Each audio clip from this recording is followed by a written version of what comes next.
So welcome to a special episode of Whiskeys. We're going to review our top 10 whiskeys of 2024. Stay tuned.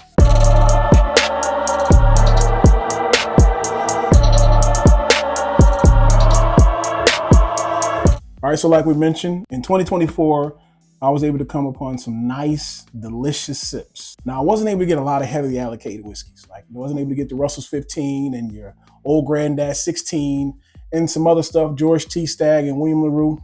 I just was not able to get those. So I can't honestly say how they taste. But if you'd like to send me some, you can always, right? But what whiskeys I do have, I wanted to rank the ones that I have currently in my bar and that I've had over this past year. And we'll let you know what we're sipping on at the end of the show. This right here, this is something very special. Wow, that's so unique.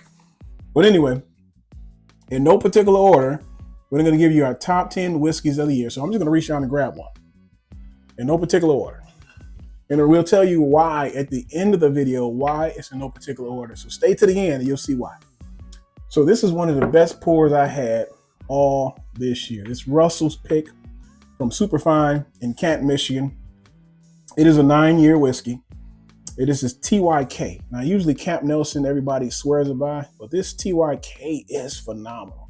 So don't sleep on a lot of other stuff. I know everybody hunts the Camp Nelson, but this one, I can honestly say, is a very delicious whiskey. And usually store picks anyway, because you got a number of people selecting one particular whiskey and they have to agree upon one whiskey that they enjoy, are usually phenomenal.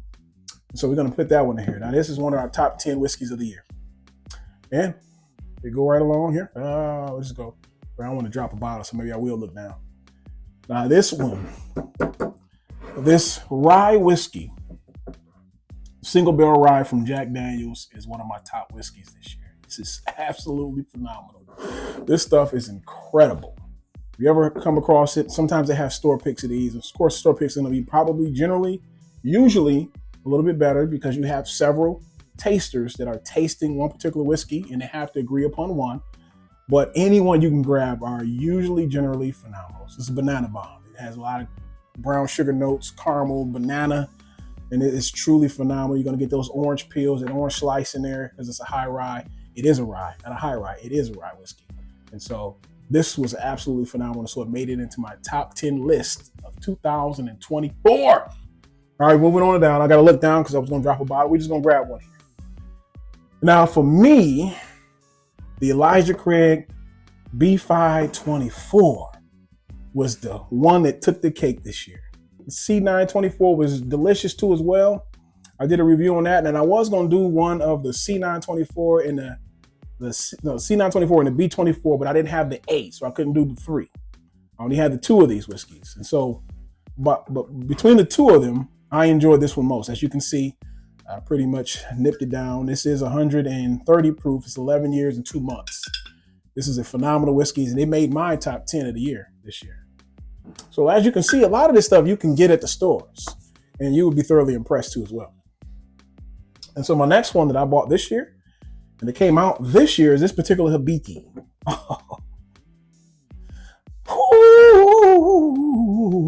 This boy make you sing right here. It's a low proof, but man, does those flavor notes come through. It is silky, it's delicious. It's got like a hint of smoke. So it almost tastes a little bit subtle peat in it, but some wood notes in it, and it is absolutely delicious. And I got this one this year, and this has made my top 10 list, and it is absolutely delicious. And no, this is not the Hiiki, just in case you was thinking. Move right along. My top 10 list. Oh, man. I may get poo-poo for this one, but those who actually had it will agree with me. The Barrel 12-year rye. Man, this was incredible. I thoroughly enjoyed it. A lot of citrus notes. It's got a lot of that brown sugar, those rice spices that kick through. And although it's a low proof, it drinks higher.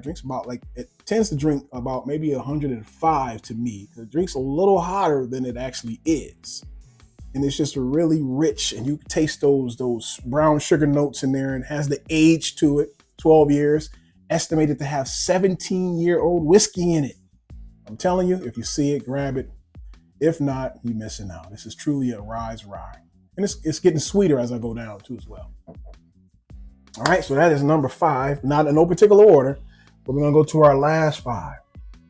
Now, this one I struggle with because initially it would not have been in my top 5. It would not have been in my top 5. But as I tasted it, as the days and the weeks went along, I could not deny it. I could not deny the Bardstown High Wheat Whiskey, the 106 year. I did recently a blind on this one between the Weller's 107, and it won out slightly.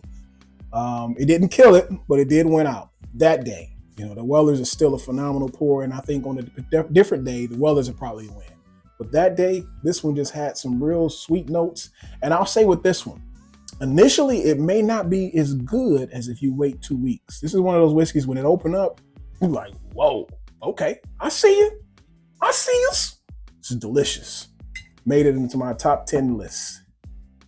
In no particular order, coming away from Windsor, Canada, we're talking about the JPY, the 24-year-old whiskey. This stuff is slapping. Slapping means very good, if those who don't know what slapping is. Anyway, this is an incredible whiskey. It is really good. It is a rye. It's not necessarily a rye. I believe it's a corn whiskey finished with rye. So it says, according to this, it says a bold, complex melody of aged corn and rye spice. So I think what they do is they distill the corn, they triple distill it, right? So it's basically like vodka. And then they finish it in a rye, and then they age it for 24 years. I don't know how the Canadians do their whiskey over, not little, I mean disrespect them. I don't know how the Canadians do their whiskey over there. I think they season their barrels by letting them sit out in the sun for years, and then they put them together in staves and create a barrel. And then they age their whiskey. Something similar to that I heard or read somewhere. But this stuff right here, JPY is a 24 year. If you find it, it is absolutely delicious. An incredible whiskey. It made my top 10 list of the year. All right. So now we're going to go to Grace Mole. Now I got this one from Superfine 2 in Canton. This is an incredible whiskey. Now, as you notice here, my bottle is not open. A friend of mine, Brian, who's been on the show, he had brought his bottle by, and we sampled it, and it was delicious. Very good. So I was able to get some of his whiskey out of his bottle, and I was able to leave my bottle alone. I was just getting ready to open too. Thanks, Brian. Appreciate you. So it's definitely made my top 10 list. It is an Irish whiskey. Oh, and then just to kind of give you a little back history on it, we discussed this in the other video, but this is dealing with a female pirate that I believe she was rivaling the Queen of England back in the 1600s. So this Grace Mole is based off of a female pirate back in the earlier part of human existence. Okay, you get it. Very delicious stuff. It made my top 10 list. And our next one, number 9.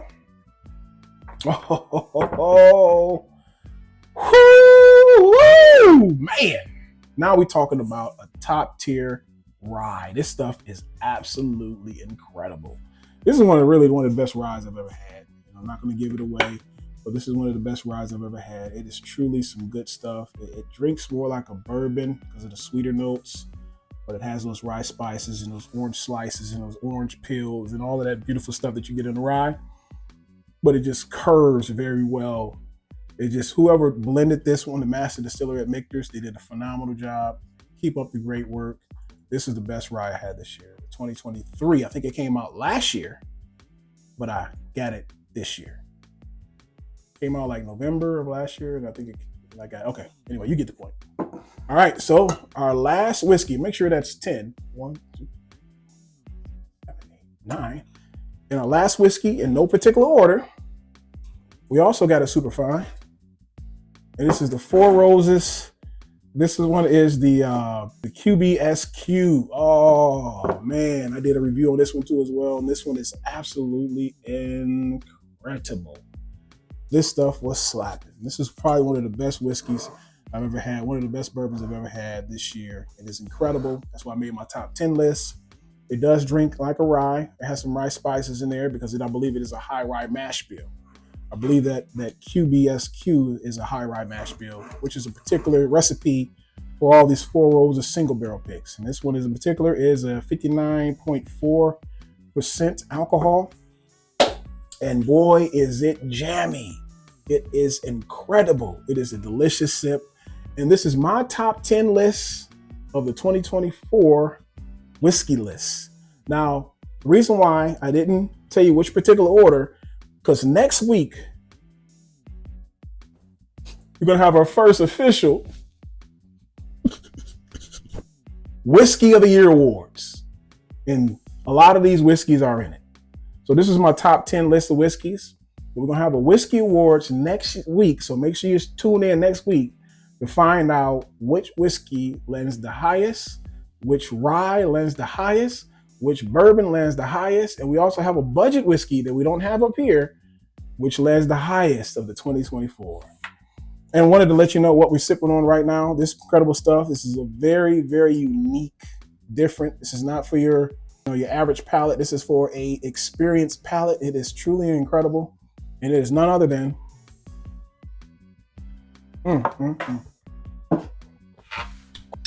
This is none other than Silver Cross out of Journeyman's Distillery. This is an organic 4-grain whiskey. It is truly incredible. I like it. It's not for everybody's palate, but you're going to have people who may say different things about it, but it is truly something that you've never had before. It don't taste like anything up here. It is very unique. It's got some sweeter notes. Tastes like some bread in there. It's got some raisins, some prunes. And then you can taste like that crafty, it's like a different type of something that I can't even figure out, but boy, it is good. It's really good. So here's my top 10 whiskeys of the year. And then, one day I'm going to do maybe my most unique whiskeys. And I'm going to tell you, this is going to be in that category. Very unique, very delicious, but very unique. All right. So thank you guys for joining another episode of Whiskey Eats. And like we always say, please always drink moderately and responsibly. Y'all take care. You experienced bourbon drinkers? Check this out. Let me know what you think.